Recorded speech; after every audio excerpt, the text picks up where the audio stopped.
Allez les gars, je me suis remis dans le bureau pour vous faire une petite vidéo parce qu'il faut que je clarifie certaines choses. Ceci n'est pas mon salon, ça c'est mon bureau. Vous voyez, il y a le bureau avec l'ordi, c'est là où j'écris les bouquins, c'est là où j'écris pour la Furia, c'est là où je prépare la BD depuis maintenant. Enfin, ça fait 8 ans que j'ai écrit le scénar.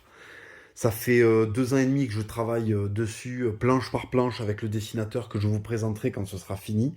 Donc c'est un travail qui aura duré en tout presque une dizaine d'années, avec au final 4 ans de dessin.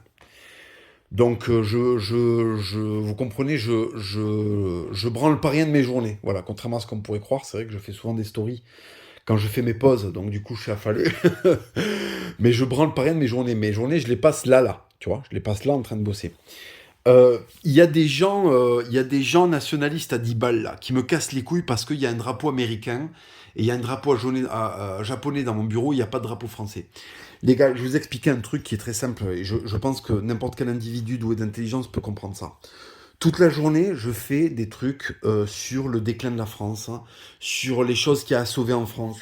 Tous les jours, je m'expose sur Internet et je prends la critique des gauchistes, les mêmes mecs que je veux empêcher de devenir en fait des putains d'esclaves du Frankistan, tu vois, triple dosed. Ces mêmes mecs-là, en fait, me chient à la gueule toute la journée. Si tu veux, au bout d'un moment, si j'ai pas un repère où il y a des trucs régressifs, si tu veux, il y a des mecs pour décompresser, ils vont aux putes en fait. Il y a des mecs pour décompresser, ils mangent des bébés, ils assassinent des animaux.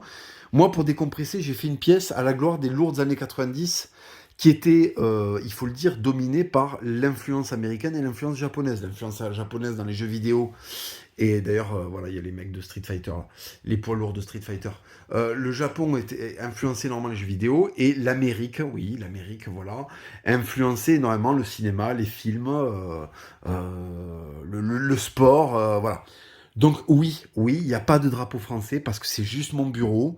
La France, elle est dans mon assiette, elle est dans mon cœur, elle est dans les choses que je fais au quotidien. Elle n'est pas sur les murs, tiens. Alors arrêtez de me casser les couilles parce que ouais, Papacito, ça se dit royaliste, il y a un poster du Hulk Hogan. Oui, fils de pute, oui.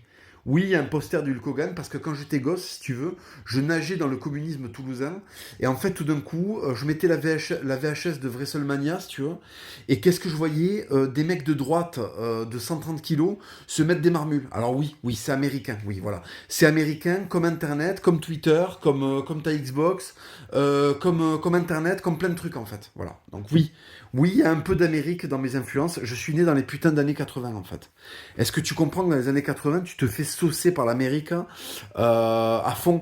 Et surtout que moi, j'étais dans une famille de communistes, si tu veux, donc l'échappatoire à toute cette lourdeur et à tout ce gauchisme, c'était de voir Butterbean éclater des mecs en leur mettant des patates avec certes un short américain, mais quand même beaucoup de violence, quoi. Et puis merde, les films américains de cette époque-là déboîtent.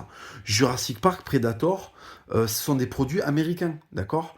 Donc, il faut arrêter là de me traiter d'américanophile. Oui, enfin, c'est comme si c'était quelque chose duquel que j'assumais pas. Oui, j'aime la sous-culture américaine. Il y a une part de la sous-culture américaine qui me plaît. Je complexe pas avec ça. Ça fait partie de moi. Ça me régale. Donc voilà. Donc en fait, c'est l'endroit où je viens me reposer le cerveau de tout ce gauchisme ambiant. Donc arrêtez de me dire oui, il faut qu'il y ait un drapeau à fleur de lys. Ta gueule. Là, c'est le cheat meal. Là, c'est la porcherie. C'est pas fait pour être une église baroque en fait. Faut se calmer.